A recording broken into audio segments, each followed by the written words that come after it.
Holland is a mix of old and new. High-tech friends help kids brush better. Broadcasting mirrors also help adults reflect on their shave, their weight, and the news. Futuristic concepts like these are being tested inside the Philips HomeLab in the Netherlands. Real people move in, helping researchers figure out what technology they want and don't want in their homes in the future. Want to play your favorite song? Why search for CDs when your voice can find it? Nice to see you. Hi. Talking to your TV is part of the big picture. Just like you're here.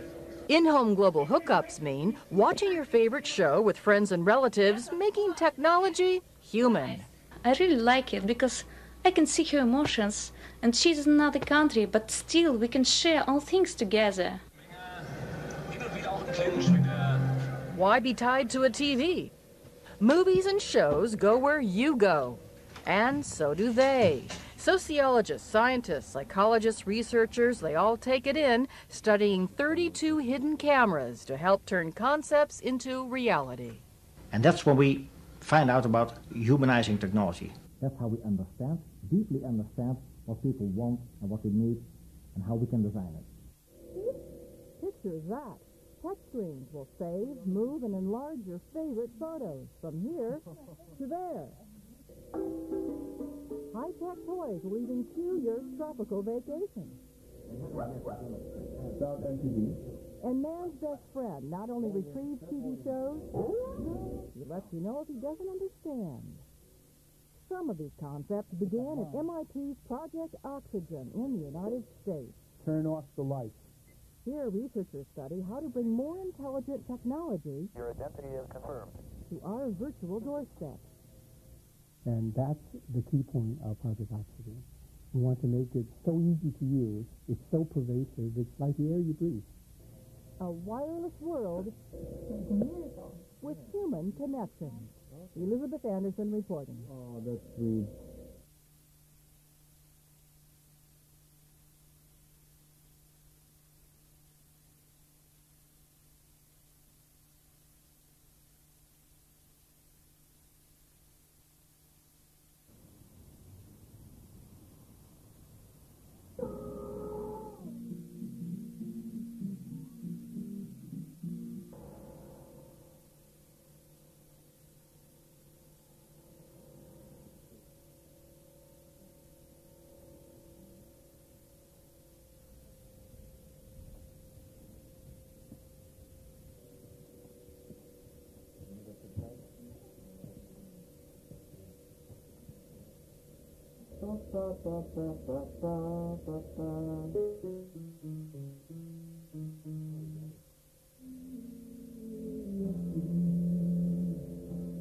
Nice to see you. Hi. How you doing?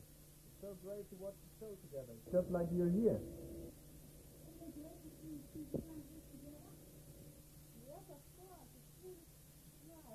I really like it because I can see her emotions, and she's in another country, but still we can share all things together.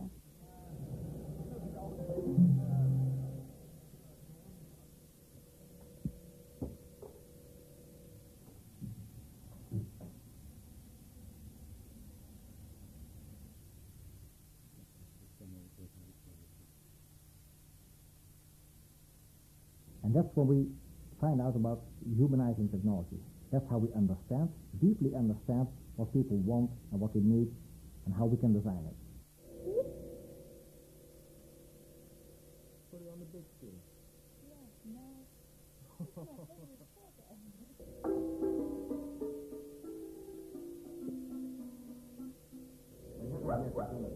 Start MTV. Volume, set volume. Down. Click on run. Turn off the lights.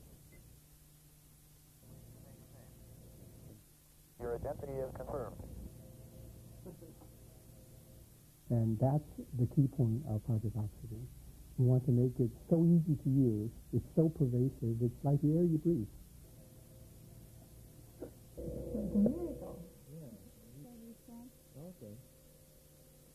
that we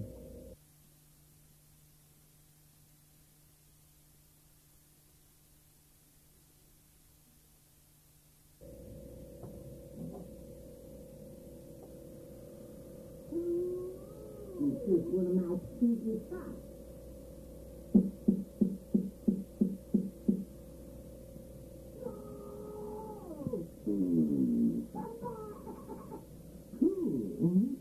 Exactly.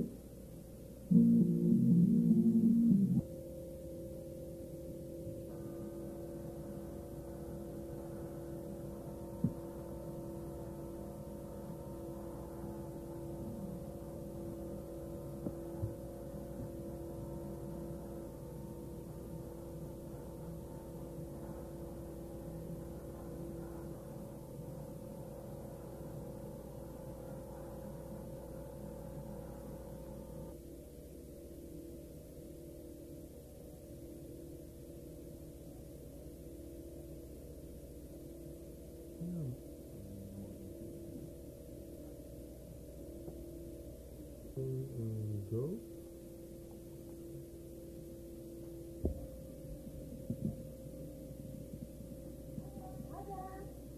Hi. How are you doing? I'm fine, and you? Fine. Also nice. Hi there. Nice to see you. Do you like the program? So good that we can join it together.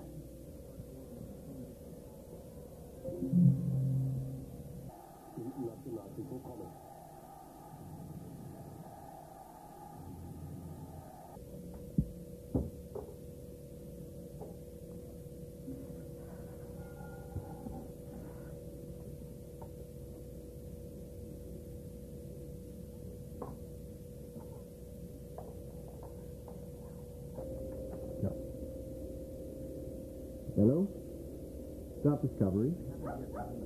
Start MPD. Volume, set volume loud. Do you want a cookie, Bello? You don't understand me? Do you want a cookie? Down.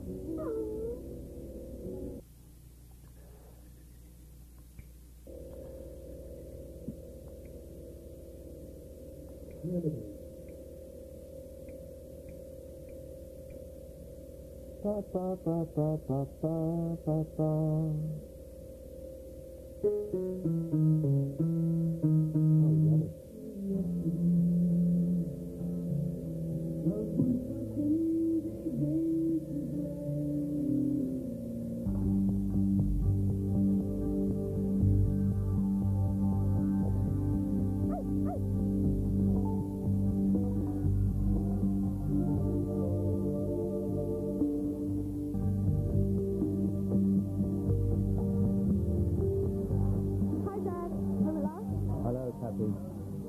Still on the move, I see.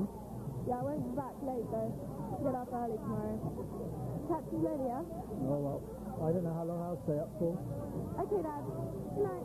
Good night, Kathy. Oh, and take care, huh?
And I'll draw an arrow here to indicate gravity. I click on Run. Start the simulation of the car. Turn off the lights. Turn on the lights.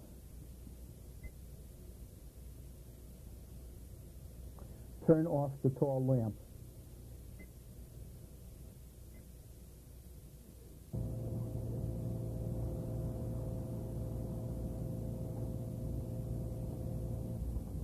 Please say your name.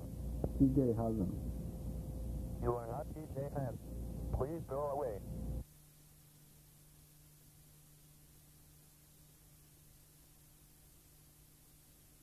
We bring in people into this facility, normal people, and we put them in a daily life setting, everyday life setting, and we study them. And that's when we find out about humanizing technology. That's how we understand, deeply understand what people want and what they need and how we can design it. We're driven to enhance the quality of people's lives, so that's one. And secondly, it's very nice to be part of a multidisciplinary team that looks at this from very different perspectives. We look at it from the perspective of psychology, sociology, and science and engineering. And by blending those sciences together, we can arrive at very nice research results. Oh, this is about emotion and adding experience. This is not about just technology, this is about bringing warmth and emotion to the people. You don't have to adopt to technology, but technology automatically becomes a part of your life. So we do this through things like personalization. Yeah? A product should recognize that it is you and should automatically configure itself to do useful things for you. It should recognize the context you're in, and it should adapt appropriate and meaningful to that context for you.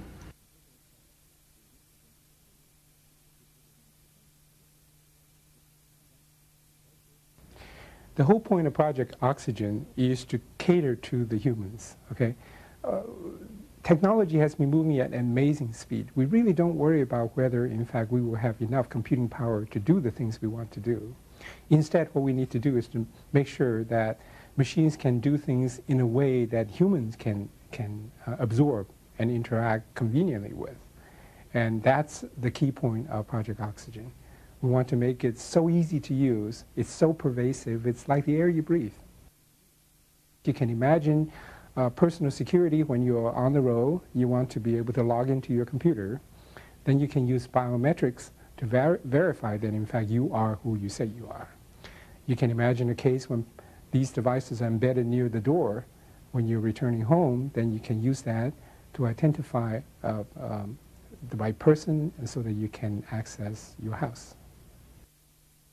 One would like to use biometric information because if you use PIN or password or share a secret, these things are not very secure and other people can imitate. But if you have something that's unique about you, your face, your voice, and how you walk, these kind of things will provide an extra layer of security.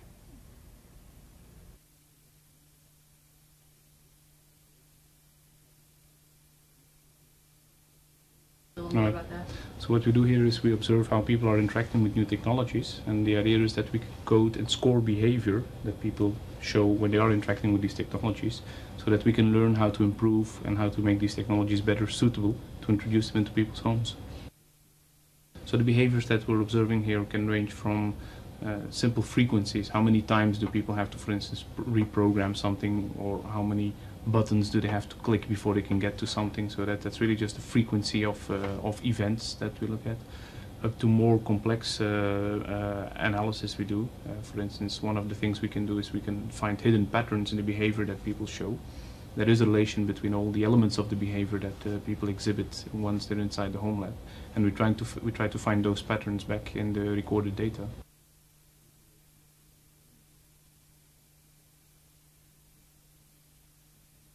Actually, it's quite difficult to travel right now, and yeah, it's a nice thing that we can have some sessions together and see each other. And how does that make you feel when you can't be together, distance keeps you apart? How does it make you feel to be able to see her this way? Yeah, without all my relatives, I'm really lost, but with this technology, it's really great things.